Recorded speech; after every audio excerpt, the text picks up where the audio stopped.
Hey guys, it's Jen from beautyriotx, and today we're doing a video that I got this idea from Annette from Annette's Makeup Corner. So if you want to check out her video, it's going to be linked in the box below. She's adorable. We have very similar hair colors, or we used to. She actually now has green hair, and now this isn't about hair. What am I going on about? Anyway, Annette's adorable, and she did this video first, so thank you, Annette.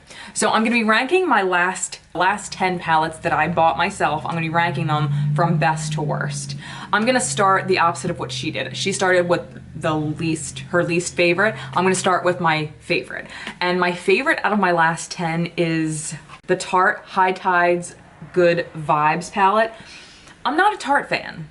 If you watch my channel, I don't talk about Tarte very often. There's like a random product here and there that maybe I'll like, but it's not very often. I just don't gravitate towards the brand. But man, this palette just drew me in. It's got really nice neutrals, it's got really nice cools, shimmers, metallics, and then this middle diagonal row are some of the best glitters ever. And I'm including my ColourPop obsession with their glitters, because my biggest thing about glitters is that sure, they all swatch beautifully, but if you can't put them on without glitter glue, or if you can't pick them up and then put them on something without an issue, I'm already annoyed. Okay? On your finger, gorgeous. I mean, we'll start there. And now just watch. I mean, they go on great without glitter glue, on top of shadows, on top of anything. You can put glitter glue on and they'll work fantastic, but they don't need a base. And they actually feel just like regular shadow, but they're glitter, like, they're fantastic. Highly recommend this palette. It's the favorite out of the 10. So I guess we're just gonna say this is like my number 1 palette. My number 2 palette is the e.l.f. Earth and Ocean. This is a fantastic palette. And you know what, this is so funny. Both of these brands, they're not brands that I'm usually into. They're not brands that I usually gravitate towards. Same with e.l.f. I'm not usually excited about e.l.f. products. I got another one of their like newer palettes like this, and I was just like, about it. No. This palette is sensational. This underwater shade, spruced up Desert Storm. I mean, these shadows, I've never used a shadow in here that I didn't like.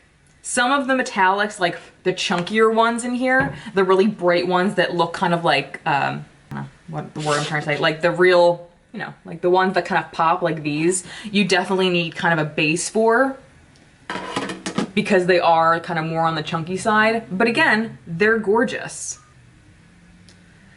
The only shadows that I don't really gravitate towards are literally maybe just one, maybe just this one. Literally, that's the only one that I really haven't used. So I guess my number 3 palette is the ABH Norvina Volume 1.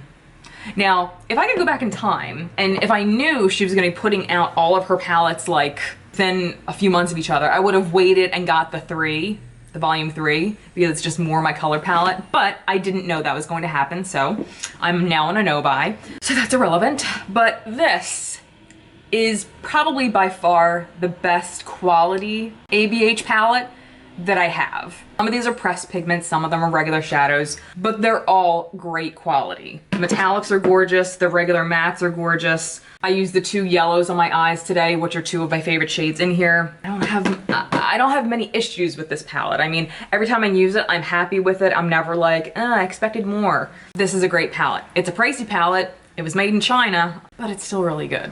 The next, I guess this is number 4, is the Wet n Wild, this is called the 40 palette. People are saying like, you know, this is supposed to be like the dupe for the James Charles Morphe palette. Maybe it is, it's incredibly similar. I think this is a great palette. I think the quality is fantastic. It's 20 bucks normally, I think. 25, something like that. But right now that I'm making this video, I don't know if it's still true, it's on sale for 10 on their website, just in case you wanted it. I can actually say though, there's a handful of the metallics that are kind of lacking. Let me see. This like corner one here, this really pretty one that I had high hopes for isn't as exciting as I thought it was gonna be. The few random things that weren't great about it, but that's nothing compared to the things that were great. All the mattes that I used were really good. They have really good reds. The yellow's really good. The matte teal. This blue is the really dark blue. Matte dark blues, in my experience, tend to be patchy and, what other word? I guess patchy is the biggest issue I've had with them.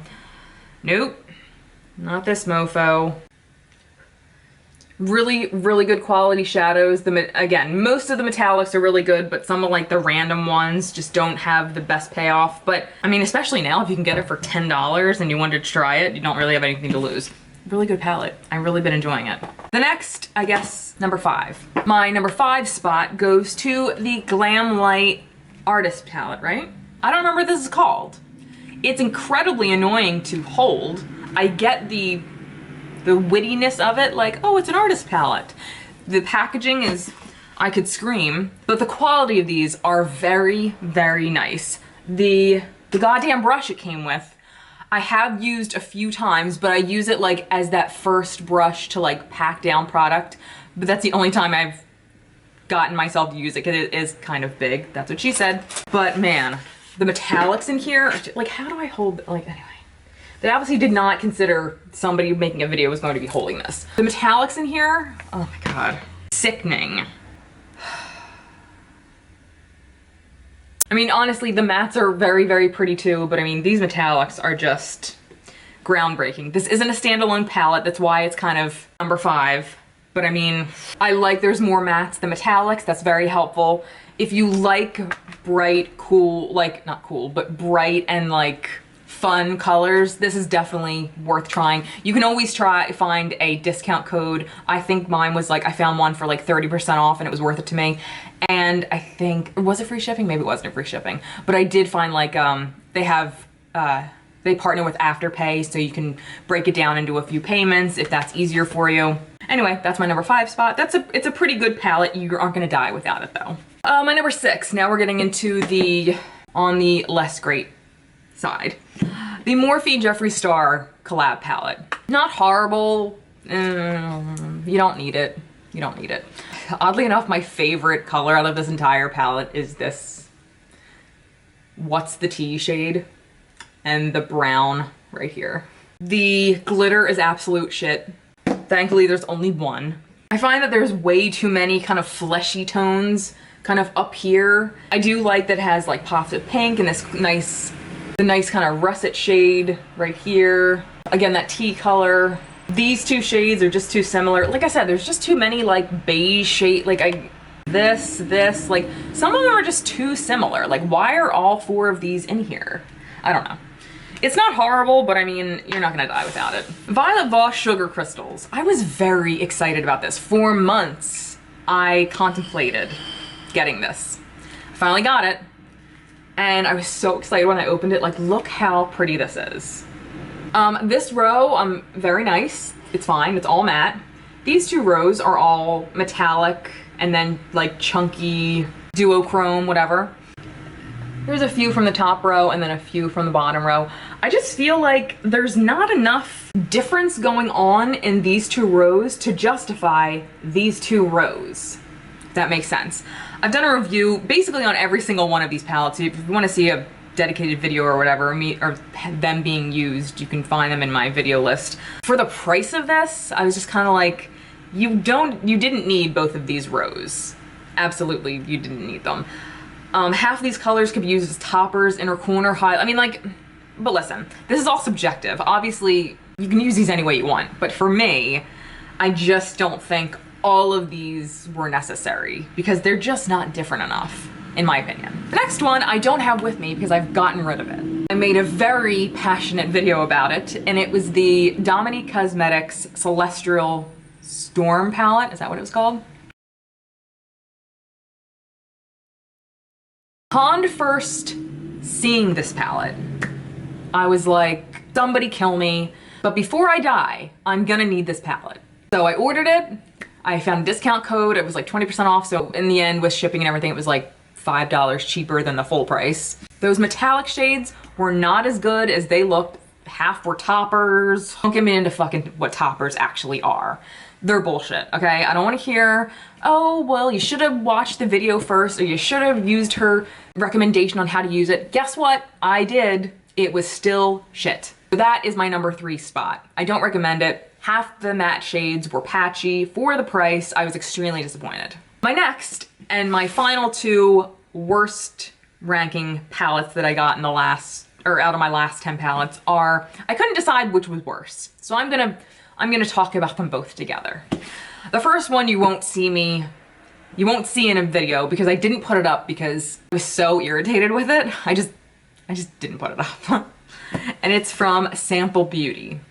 You might have seen this on Instagram or one of their palettes on Instagram. This is the, I'm just gonna write it because I'm not saying it right. I wanna say Paradigm? That's not right. Upon first glance, this is a gorgeous palette. Even swatching is not bad. I mean, it swatches fine. It has my mustards and my oranges. We got some pinks in here, some very pretty teals and maroons, whatnot. Did what I normally do when I do one look on each eye so we can use as many of the shades as possible. I always use, and this is what people love to say when I have something negative to say in a video, when I am not happy with an eyeshadow.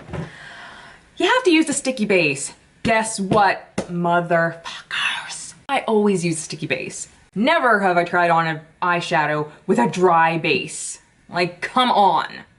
These are not as pigmented as they look. And not only that, there are so many repeated shades in here. I don't know what's going on. For the price of this, it was incredibly disappointing. I highly don't recommend it. And it's like a UK brand, so for shipping and our currency exchange, not worth it.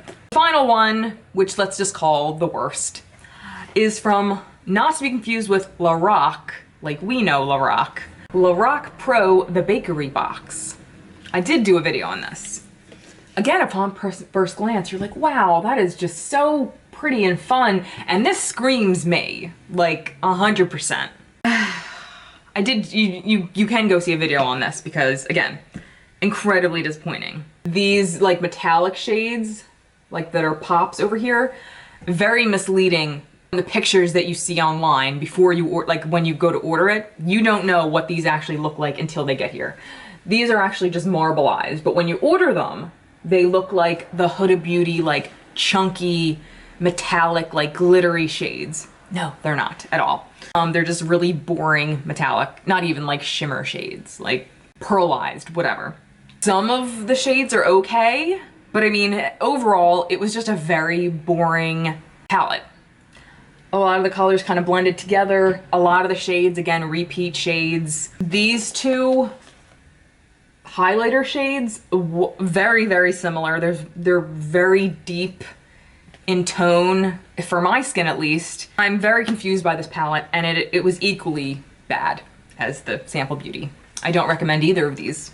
So that was it for my ranking best to worst of my last 10 palettes. Let me know what palettes you got lately that you've been loving and which ones you've not been loving. I always love to hear your thoughts. Please keep an eye out because my big end of the year, my favorite things giveaway is about to launch, and I've got some really exciting stuff to give away. So make sure you subscribe, hit the notification bell, and keep an eye out because I have a lot more coming. So until next time, I'll see you guys later. Bye.